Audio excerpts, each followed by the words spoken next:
Κοντά μας είναι μια κοπέλα 17 μόλις χρόνων, η οποία όμως γράφει, και όταν λέμε γράφει βιβλία, πολυγραφότατη και ικανότατη, καθώς έχει βραβευτεί και για τη συγγραφική του δουλειά.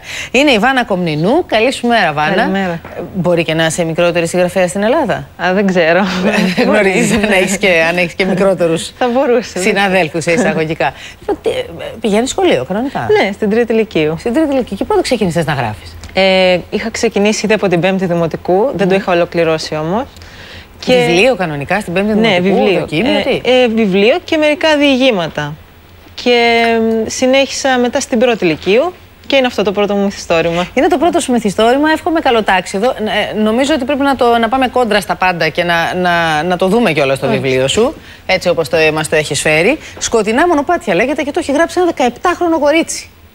Πες μου τι μυθιστόρημα είναι. Λοιπόν, πραγματεύεται την ζωή μιας κοπέλας. Θέλω να δω που το έχεις αφιερώσει. Έχεις γράψει αφιέρωση? Ναι, έχω γράψει. Μα δεν θα έγραφες αφιέρωση στην οικογένειά μου, στο ταξίδι μου. Γλυκό, πολύ γλυκό. Γιατί στην οικογένεια? Γιατί η οικογένειά μου ήταν αυτή που με παρακίνησε να το γράψω και αυτή που με στηρίζει όλα αυτά τα χρόνια. Τόσο μικρό παιδί, να αρχίσεις να βάζεις στο μυαλό σου ότι πρέπει να γράψεις βιβλίο. Νομίζω δεν μπορεί να εξηγηθεί λογικά όλο αυτό. Η τέχνη ξεπερνάει τα όρια της λογικής. Είναι σαν ένα ποίημα του Σαχτούρη, νομίζω, τα Αντικλείδια, που λέει ότι η ποίηση είναι σαν μια πόρτα ανοιχτή που ενδιαφέρει μόνο λίγους. Και όταν εκείνοι προσπαθούν να μπουν, δυστυχώς η πόρτα κλείνει. Και τότε ξεκινάει ένας αγώνας που κρατάει για όλη τους τη ζωή, για να την ανοίξουν. Και έχει βραβευτεί το συγκεκριμένο, πολύ γλυκό αυτό που είπες. Ναι. Έχει βραβευτεί σε πρώτο πανελλήνιο. Ένα διήγημα που είχα γράψει. Όχι το βιβλίο. Όχι. Έχω γράψει 3 διηγήματα, τα οποία έχουν βραβευτεί και τα 3. Το ένα λέγεται 30 δευτερόλεπτα και έχει πάρει το πρώτο βραβείο πανελλαδικά. Το επόμενο είναι η Απώλεια, το τρίτο βραβείο πανελλαδικά. Και το τελευταίο φέτος το έγραψα, το Τέρας, και το πρώτο βραβείο στον Παγκρίτιο διαγωνισμό. Μου λες, είσαι ένα απομονωμένο παιδί που κάθεται και γράφει στο κομπιούτερ του ή στο, δεν ξέρω, γράφεις κανονικά σε κομπιούτερ, έτσι δεν είσαι της παλιάς σχολής. Μπορεί να τέριαζε.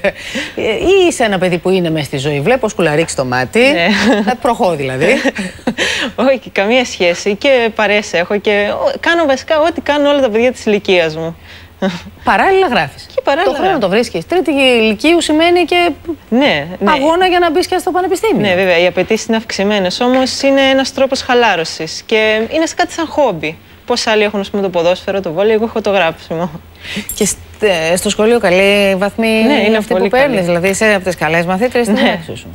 Ναι, πολύ καλή. Και τι θες να κάνεις μεγαλώνοντας περισσότερο, σε ποια σχολή στοχεύεις, τι σπουδές θες να κάνεις? Δεν έχω σκεφτεί ακόμα. Κάτι με νομική, ψυχολογία, κάτι τέτοιο. Προς τα εκεί κλείνω.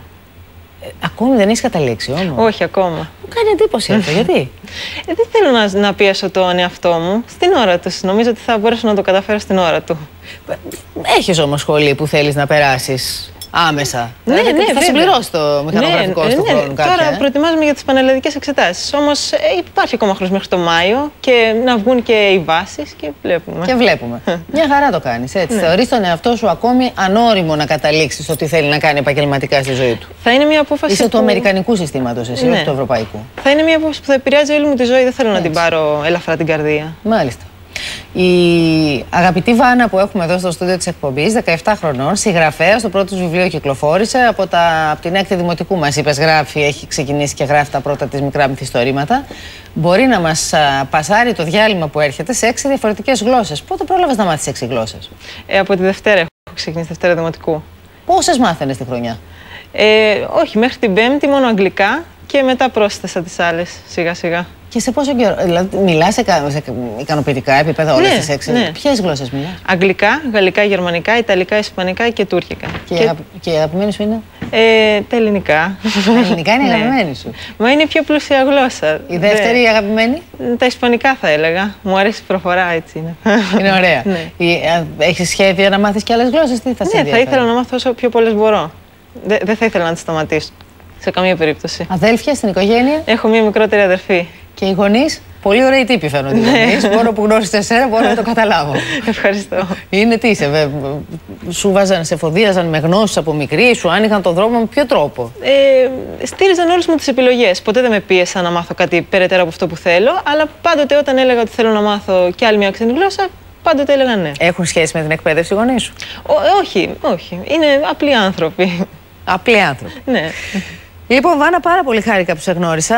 Καλό δρόμο να έχεις και να είναι έτσι αργός, να διαλέγεις με την ησυχία σου αυτά που θέλεις. Και γράφε. Γράφε, μίλα. Αυτό είναι σίγουρο. Να είσαι καλά, κουκλή.